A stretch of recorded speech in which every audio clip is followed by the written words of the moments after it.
y a las 9:46 tengo el agrado de presentar al aire a una colega, compañera muy querida. Hemos compartido muchos espacios televisivos y siempre ella con mucha información, una comunicadora de primerísimo nivel, sobre todo en cuestiones que nos afectan a todos y a todas. El consumo popular. Hablo de Carolina Suárez. Hola, Caro, buen día, ¿cómo te va?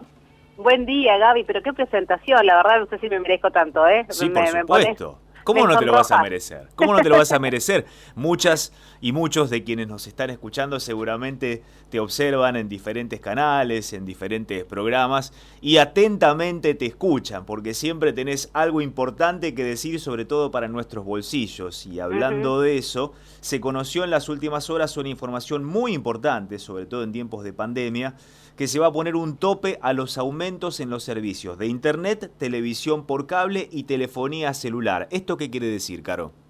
Bueno, como se las conoce, las TICs, las tecnologías de la información que abarcan todo lo que mencionabas recién, en un decreto que se conoció allá por el 24 de marzo y que abarcaba a los servicios públicos domiciliarios, de alguna forma intentaba cubrir lo que tenía que ver con los cortes cuando uno no podía pagar en el medio de la pandemia su factura. Pero había un gris en el que todos estaban observando si podía haber una respuesta o no, vinculado con los aumentos de la tarifa. Recordemos que Internet, televisión por cable y telefonía celular no son servicios públicos, por tanto no tienen una regulación como sucede con el agua, la luz, donde hay una audiencia pública y hay una intervención por parte de los organismos de control. Entonces, en este caso, por supuesto, lo único que tienen que hacer es informar si hay un aumento o no. Habían registrado ya 2020 aumentos sobre estos particulares y, como bien decías, en medio de la pandemia, la verdad es que sorprendió que se presentaran entre marzo y abril algunos porcentajes importantes. De hecho, algunos, por presión, decidieron dar marcha atrás. Lo cierto es que en la tarde de ayer, y tras algunos comentarios que en algún momento se hizo, a partir del 1 de mayo, con lo cual la medida sería retroactiva, y hasta el próximo 31 de agosto, es decir, por 120 días, no puede haber aumentos de lo que vos mencionabas recién, de todas las TICs, ¿no? Telefonía celular, televisión por cable, digital, y también lo que es Internet. Y principalmente entendiendo que los chicos necesitan contar con conexión para poder estudiar, los grandes también, y habrá que ver qué pasa en los meses anteriores, porque aún la batalla no se perdió, y esto lo digo de parte de las entidades de consumidores que en su momento, le recuerdo a la gente, el ENACOM es el órgano encargado de regular todos estos aspectos de servicio de comunicación, y cuenta con una comisión de usuarios. Hay alrededor de una veintena de entidades de consumidores que se reúnen ahí, que nos representan a todos los ciudadanos y que en su momento oportunamente acercaron alguna propuesta de evitar justamente aumentos, de que se congelen las tarifas.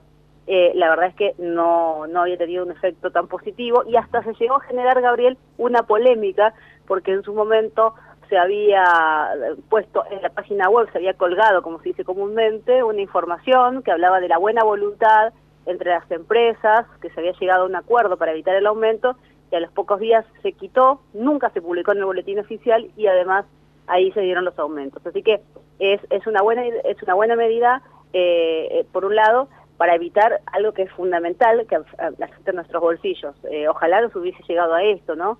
Pero es una de las medidas, una más, por lo menos para los sectores vulnerables. Y además se abre también una serie de propuestas que se va a conocer en las próximas horas para aquellos que tengan un servicio, principalmente los que tienen servicio prepago, es decir, aquel que usa recarga, pero también para quien tiene abono como alternativa en estas épocas que consume más, ¿no? Esto a veces da miedo, porque por supuesto que es una buena noticia, pero a veces da miedo porque es como un dique cuyo río se agranda en su caudal y comienza a vibrar, a temblequear, a tener grietas, porque el día que le digan, bueno, hasta acá llegamos con la suspensión de los aumentos, habrá que ver cómo es el día después, con qué sorpresas nos van a venir, ¿no? Porque ahí puede haber una andanada de aumentos muy importante y esto, como vos decías, no está regulado porque no es un servicio social.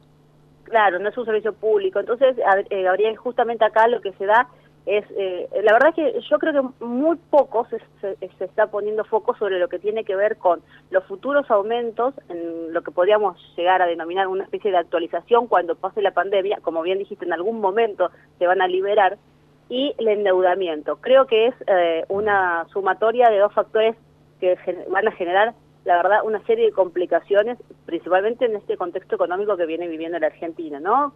Bastante endeble. Ahora, no es el único caso. Cuando ves este levantamiento llamémoslo diferimiento de aumentos, porque yo digo congelamiento no sería el término, porque cuando vayas al mes de agosto, septiembre, que se alcanzan la mayoría de las medidas sin algún tipo de cambio en la facturación, nos vamos a encontrar con todo junto. El caso del alquiler, por ejemplo, recordemos que hasta el mes de octubre no va a haber cambios, pero en octubre sí. A partir de ese mes, del 1 de octubre, pueden haber en 3 cuotas consecutivas, entre 3 y 6 cuotas consecutivas se pueden dar los cambios, y es ahí donde preocupa, porque uno no puede mudarse de un día para el otro, claro. Y la verdad que es la casa, es el hogar de uno, ¿no? Y la problemática también en las góndolas, porque la información dice que los precios máximos, que estaban como referencia hasta el 6 de marzo, seguirán estando para 2.000 y pico de productos hasta el 30 de junio. ¿En qué medida se cumplen estos precios máximos, Caro? ¿Quién controla esto? Bueno, en todos los casos la Secretaría de Comercio controla los precios, y en particular de este programa hubo una participación por parte de un acuerdo con los municipios. Las provincias también, en algunas provincias del país hicieron lo propio, y la AFIP al principio también tenía algún tipo de intervención. Hoy ya se ha delegado más de manera local el control, pueden hacerlo, digamos, todo lo podemos hacer, se ha puesto en la página web, pero el principal problema, más que se dieran en las grandes superficies, hablo de los supermercados o los hipermercados, David, tuvo lugar principalmente en los almacenes de barrio, en los comercios de proximidad, claro, que tuvieron un gran inconveniente de poder contar con estos productos. Como bien dijiste, son más o menos 2.000, porque varían según las zonas geográficas. Si nos paramos en el mapa, no es la misma cantidad lo que hay en la ciudad de Buenos Aires que la provincia, y entre provincias entre sí. Y lo que sucedía era que si vos estabas en un lugar físicamente y tenías un listado, tenías que tener el producto a ese precio. Y muchos almaceneros decían, la verdad es que, necesito un solo caso. El caso del azúcar me deja a mí de ganancia 1 centavo. Es imposible que yo pueda venderlo, que lo pueda tener a este producto cuando lo pago 1 centavo menos al mayorista. Es decir, mi margen de ganancia es inexistente. Entonces, lo que pasa es que hablamos de un producto con un mercado oligopólico en el que 2 o 3 grandes empresas le ponen el precio que quieren, ¿no? Bueno, fíjate, si no hay un control desde ese lugar, difícilmente el control puede establecerse en los centros de expendio. Fíjate que 2020 no lo tuvo un producto base como el azúcar dentro de los precios cuidados en las renovaciones que vimos. La pregunta es si se va a poder resolver esa cuestión para que no falten, para que primero no sean lamentablemente los almaceneros o los pequeños comercios los que tengan que afrontar nuevamente situaciones de incumplimiento, sanciones, inspecciones, sino que lo tengan, haya disponibilidad a ese precio el producto primero. Y en segundo lugar, si lo van a poder mantener, porque en el medio, recordemos que esta resolución que se fijó el 20 de marzo, hablo de precios máximos, tomó la decisión de retrotraer los precios al 6 de marzo, porque habíamos visto una escalada, un aumento en todo lo que tiene que ver con alimentos y bebidas, limpieza y otros artículos más que uno compra en el supermercado. Entonces, lo que buscaron es retrotraerlo, evitar que se aplicaran los aumentos antes de la pandemia. ¿Se pueden sostener hasta el último día del mes de junio? Desde el sector de alimentos dicen que no, y piden más o menos un promedio de entre 7 y 10% aumento. Allá desde el gobierno le han pedido, Secretaría de Comercio le ha pedido que le presente el porqué de estos aumentos, y creo que hubo reuniones, tengo entendido que sí, más de una, pero si ellos exigen este aumento, bueno, ahí nos vamos a encontrar con un primer problema, porque los supermercados dicen, nosotros no fijamos los precios, a nosotros nos determinan estos precios y los trasladamos luego a las góndolas. Así que creo que mañana comienza la nueva etapa hasta el último día del mes de junio, hasta el 30 de junio, así que habría que ver, ¿no? Es el gran bonete, ¿no? Es el totalmente. cuento del gran bonete. En el medio nosotros, Y los que más sufren siempre, Gaby, son los que menos tienen, que le dedican más parte de sus ingresos, de lo que pueden generar incluso en esta situación, para lo básico, alimentos y bebidas. Por último, Caro, estamos hablando con Carolina Suárez, periodista especialista en consumo. Por último, Caro, te decía, ¿la política de precios cuidados está teniendo el mismo impacto que tuvo en su momento cuando se la aplicó allá por el 2014-2015?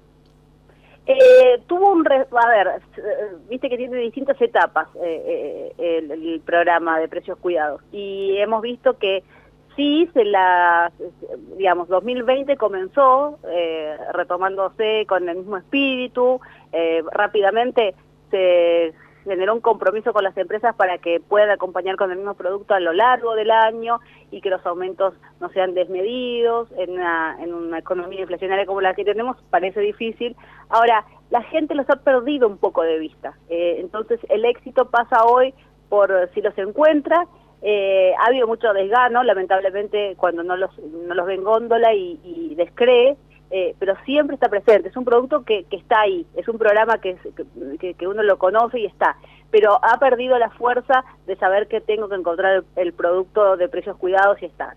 Si lo veo, y en productos determinantes como la leche, la yerba o cualquier otro producto de necesidad, la gente siempre recurre a ello, y eso te das cuenta de manera inmediata porque ves que la góndola hace la diferencia, principalmente cuando avanzan los días y se despegan de los otros productos de competencia que están fuera del programa, y también cuando ves que esas góndolas que desaparecen los productos, o por lo menos temporalmente, ¿no? Ahí se entienden. Así que están y no están. El éxito hoy, lamentablemente, es de encontrar un producto lo más económicamente posible para la gente. Ese sería el éxito. En un país que produce alimentos, donde los alimentos deberían ser los productos de más fácil acceso, los más baratos, pues no, es el país del revés. Nos cuesta más alimentarnos que tal vez darnos otros gustos. Así estamos, y sobre todo en cuarentena, en pandemia, esto se complica aún más. Siempre tan clara, tan precisa, tan lindo de escucharte. Muchísimas gracias, Carolina Suárez, por estar con nosotros en Próspera Mañana. El placer todo mío. Un beso grande. Chau.